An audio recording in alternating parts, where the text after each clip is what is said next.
Assalamualaikum warahmatullahi wabarakatuh. Apa kabar Ananda semuanya? Ibu doakan Ananda semua dalam keadaan sehat dan siap untuk belajar kimia bersama Ibu hari ini. Materi kita hari ini adalah sel volta.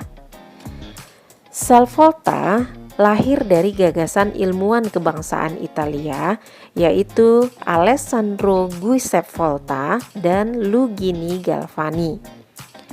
Sel volta adalah sebuah alat yang dapat mengubah cairan kimia menjadi energi listrik.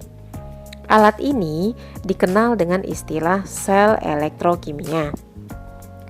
Sebenarnya sel elektrokimia ini ada dua macam.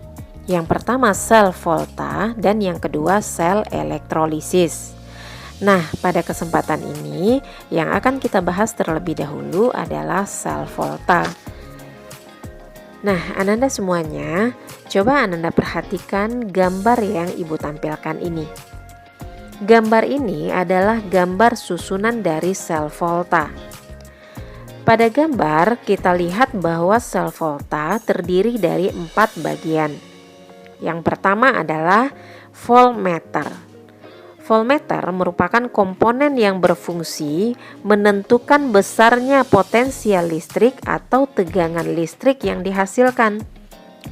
Bagian kedua yaitu jembatan garam atau yang disebut dengan salt bridge, di mana jembatan garam ini adalah komponen yang berfungsi untuk menjaga kenetralan muatan listrik dalam larutan. Nah, pada gambar kita lihat bahwa jembatan garam yang digunakan di sini adalah Na2SO4. Kemudian bagian ketiga adalah anoda atau elektroda negatif, di mana anoda ini merupakan tempat terjadinya reaksi oksidasi atau pelepasan elektron. Sedangkan bagian keempat adalah katoda atau elektroda positif. Katoda merupakan tempat terjadinya reaksi reduksi atau penangkapan elektron. Nah, kira-kira bagaimana ya cara kerja dari sel volta ini? Kenapa ya pada sel volta reaksi kimia bisa berubah menjadi energi listrik? Nah, mari kita bahas tentang hal ini.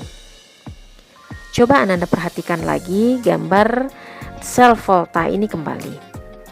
Nah, ketika logam Zn dimasukkan ke dalam larutan yang mengandung ion Zn2+, dan logam Cu dimasukkan ke dalam larutan yang mengandung ion Cu2+, maka atom-atom Zn akan teroksidasi melepaskan 2 elektron dan larut di dalam larutan tersebut. Elektron-elektron yang dibebaskan oleh logam Zn ini melewati kawat dan masuk atau mengalir ke arah logam Cu. Dari proses yang Ibu jelaskan tadi, itu dapat kita lihat bahwa aliran elektron terjadi dari anoda ke katoda. Nah, akibat adanya aliran elektron dari anoda ke katoda inilah yang menyebabkan terjadinya tegangan listrik yang dapat dilihat dari tampilan voltmeternya. Jadi, dapat kita simpulkan bahwa pada sel volta tadi, elektroda Zn bertindak sebagai anoda dan elektroda Cu bertindak sebagai katoda. Untuk memudahkan Ananda mengingat tentang elektroda pada sel volta ini, kita beri saja singkatannya, yaitu Kare katoda reduksi dan anok anoda oksidasi.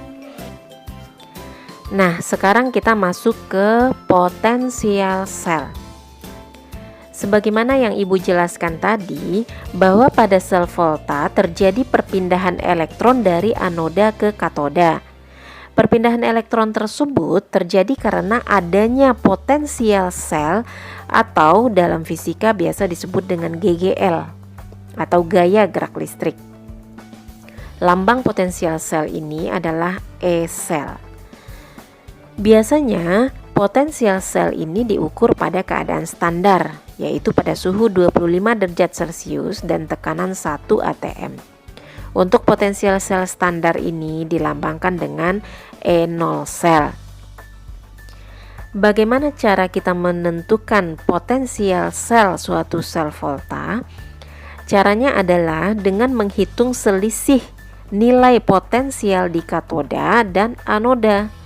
Jadi rumusnya adalah E0 sel sama dengan E0 katoda dikurang E0 anoda.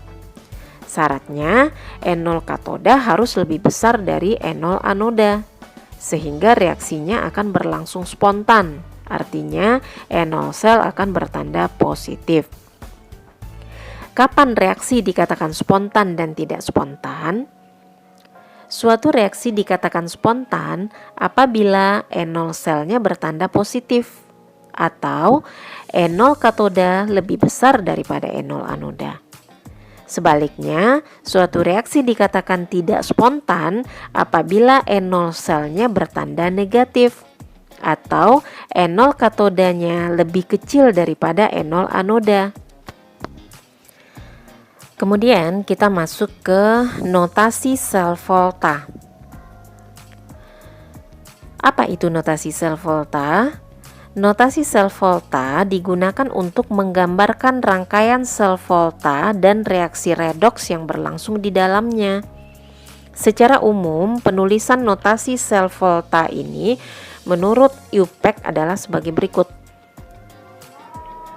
Nah, garis 2 ini melambangkan jembatan garam, sedangkan garis 1 melambangkan batas fase. Pada notasi sel ini, elektroda anoda kita letakkan di sebelah kiri, sedangkan elektroda katoda diletakkan di sebelah kanan. Untuk lebih jelasnya, coba Anda simak notasi sel volta berikut.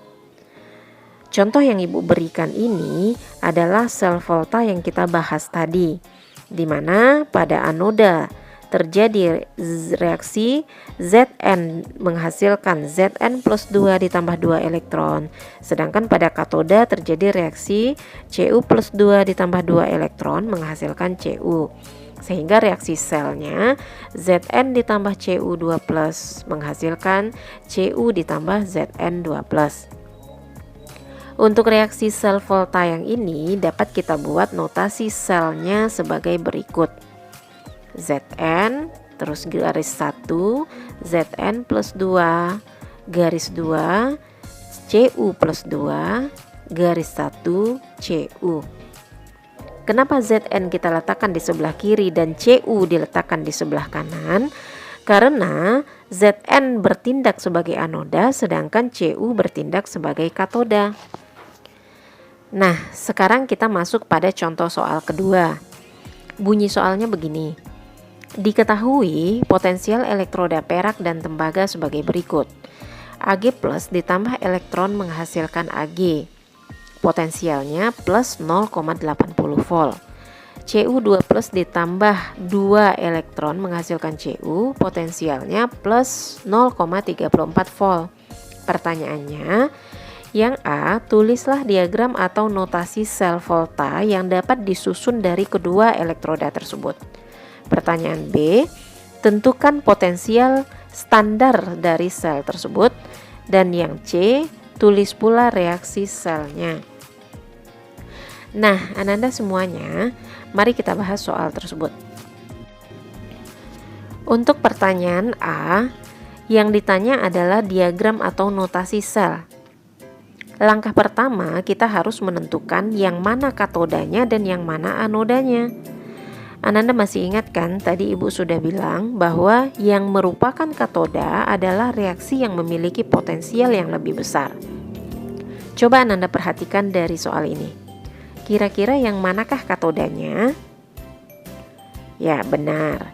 Yang merupakan katoda adalah Ag, sedangkan yang merupakan anoda adalah Cu. Kenapa?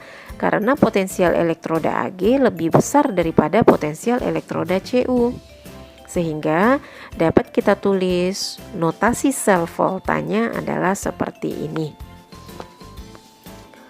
Kemudian untuk pertanyaan B, yang ditanya adalah potensial standar sel itu. Nah, di sini kita bisa menggunakan rumus yang Ibu berikan tadi. yaitu N0 sel sama dengan N0 katoda dikurang N0 anoda. Katodanya Ag memiliki potensial 0,80, kemudian N0 anoda memiliki potensial 0,34. Berarti 0,80 dikurang 0,34 sama dengan 0,46 volt. Jadi besar N0 sel yang diperoleh dari sel ini adalah 0,46 volt. Nah, sekarang kita masuk ke soal C. Yang ditanya di sini adalah reaksi selnya. Nah, kita kan sudah tahu bahwa yang berperan sebagai katoda adalah Ag, sedangkan yang anodanya adalah Cu. Sekarang dapat kita tulis reaksinya seperti ini. Untuk reaksi di katodanya adalah 2 Ag plus ditambah 2 elektron menghasilkan 2 Ag, sedangkan untuk reaksi di anoda Cu menghasilkan Cu plus 2 ditambah 2 elektron.